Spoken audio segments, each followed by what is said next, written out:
नमस्कार दोस्तों, स्वागत है आपका सीआरपीसी एंड बीएनएसएस की लेक्चर सीरीज़ में। ये दोस्तों हमारा लेक्चर नंबर 27 है। इसमें हम समझेंगे warrant trial by magistrate on complaint.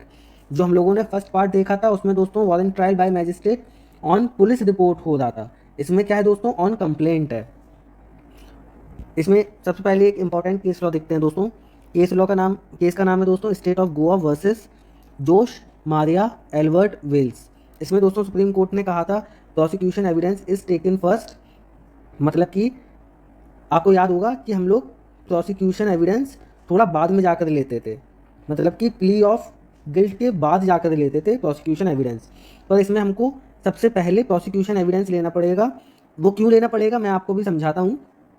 The court considers the question of charge और डिस्चार्ज, जिससे कि कोर्ट ये डिसाइड कर पाए कि फ्रेमिंग ऑफ चार्ज करनी है कि नहीं करनी है।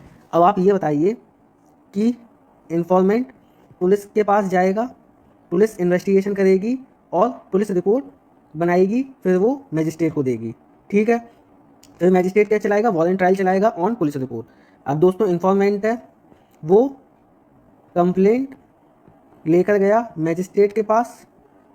अब दोस्तों मैजिस्ट्रेट ने देखा कि ऑफेंस कमिट हुआ है कि नहीं हुआ है।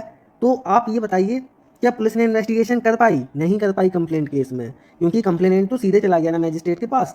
तो अब इसमें किसकी जिम्मेदारी होगी कि मैजिस्ट्रेट के सामने कुछ तो प्रूफ रखे, कुछ तो एविडेंसेस रखे, जिससे कि मैजिस्ट्रेट डिसाइड कर पाए कि ऑफेंस कमिट हुआ है कि नहीं हुआ। मतलब प्राइमा फेसाई तो डिसाइड कर पाए वो, जिससे कि चार्ज फ्रेमिंग हो पाए।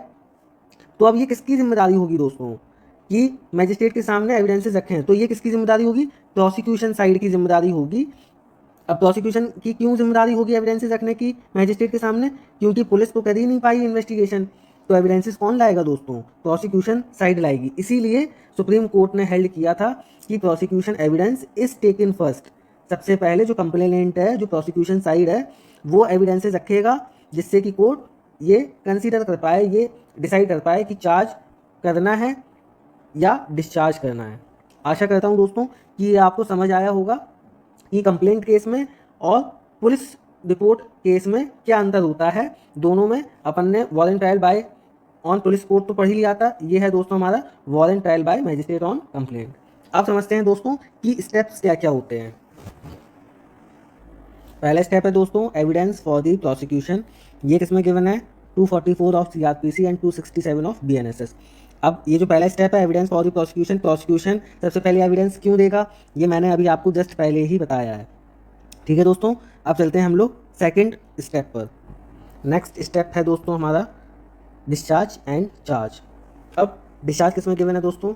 245 of CrPC and 268 of BNSS. Charge दोस्तों किसमें डिफाइन है? 246 of CrPC and 269 of BNSS. अब दोस्तों चार्ज के केस में वही होगा, प्रोसिक्यूशन अपने एविडेंसेस रखेगी किसके सामने? मैजिस्ट्रेट के सामने।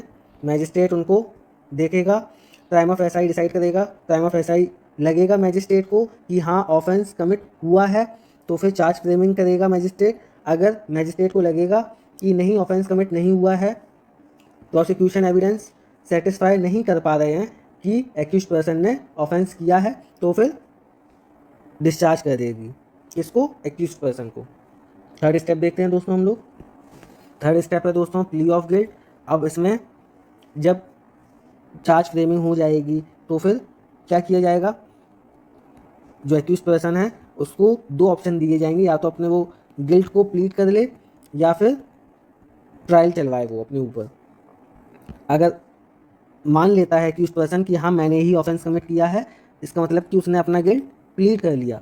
बट अगर वो कह रहा है कि नहीं मैंने ऑफेंस नहीं किया है, मुझे मौका दो, मुझे अपने आप को साबित करना है कि मैंने ऑफेंस नहीं किया है, तो मैजिस्ट्रेट क्या चलाएगा उसके ऊपर? ट्रायल चलाएगा दोस्तों।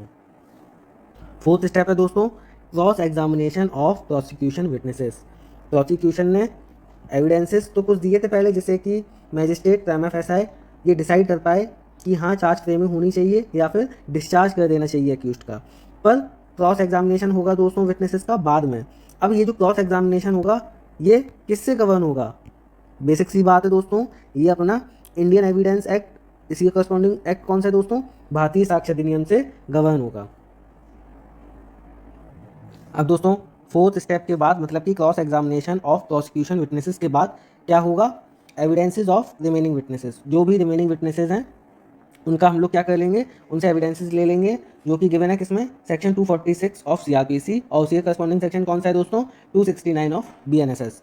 अब सिक्स स्टेप क्या है दोस्तों, वही स्टेटमेंट का। इसमें दोस्तों जो एक्यूज पर्सन है उसको क्या दिया जाता है, फ्री हैंड दिया जाता है, जो वो बोलना चाहे वो बोल सकता है, वो बता सकता है कि जो जो प्रोसिक्यूशन ने उसके ऊपर एलिगेशंस लगाए हैं वो एकदम झूठे हैं, वो क्यों नहीं है, मतलब वो क्यों नहीं बन पाएगा, कोई वो गुनहगार क्यों नहीं है, वो अपना पक्ष रखेगा। और जो वो बोलेगा दोस्तों वो ना तो स्टेटमेंट मानी जाएगी 164 सीआरपीसी के अंडर, ना ही वो कन्फेशन माना जाएगा। वो उसको एक अपॉर्चुनिटी दी जाएगी कि जो भी तुम बोलना चाहो तुम बोल सकते हो, तुम्हें पूरा फ्री हैंड है। सेवेंथ है दोस्तों एविडेंस फॉर डिफेंस। अब प्रोसिक्यूशन ने तो अपने सारे एविडेंसेस दे दिए, तो अब कौन देगा दोस्तों, डिफेंस देगा अपने एविडेंस, जिससे कि एक्यूज पर्सन ये साबित कर पाएगा कि मैंने ऑफेंस कमिट नहीं किया है, जो भी मेरे ऊपर एलिगेशन से लगे हैं वो सारे झूठे हैं। ये दोस्तों किसमें गिवन है, 247 of CrPC and 270 of BNSS. अब जो मैजिस्ट्रेट है उसने दोस्तों दोनों ही पक्ष सुन लिए, प्रोसिक्यूशन साइड भी सुन ली, डिफेंस साइड भी सुन ली। अब वो क्या करेगा, अब वो निष्कर्ष पर निकलेगा, मतलब कि वो अब जजमेंट देगा, या तो एक्विटल देगा या फिर कन्विक्ट करेगा किसको, एक्यूज पर्सन को। जो भी एविडेंस है उसके सामने रखे हैं उन पर वो डिसाइड करेगा कि जो एक्यूज पर्सन है उसको छोड़ना है, मतलब कि एक्विटल लेना है, या फिर उसको कन्विक्ट करना है। ये दोस्तों किसमें गिवन है, section 248 of CrPC and 271 of BNSS. आशा करता हूँ दोस्तों कि आपको warrant trial on police on complaint by magistrate समझ आया होगा। अगर आपको वीडियो अच्छी लगी है दोस्तों तो प्लीज़ लाइक करें, चैनल को सब्सक्राइब करें, और अगर आपका कोई भी डाउट है दोस्तों तो आप कमेंट करके पूछ सकते हैं, मैं आपको रिप्लाई कर दूंगा। सब्सक्राइब करना ना भूलिएगा दोस्तों, आपके एक सब्सक्राइब करने से मुझे बहुत ज़्यादा सपोर्ट मिलेगा। Thank you so much.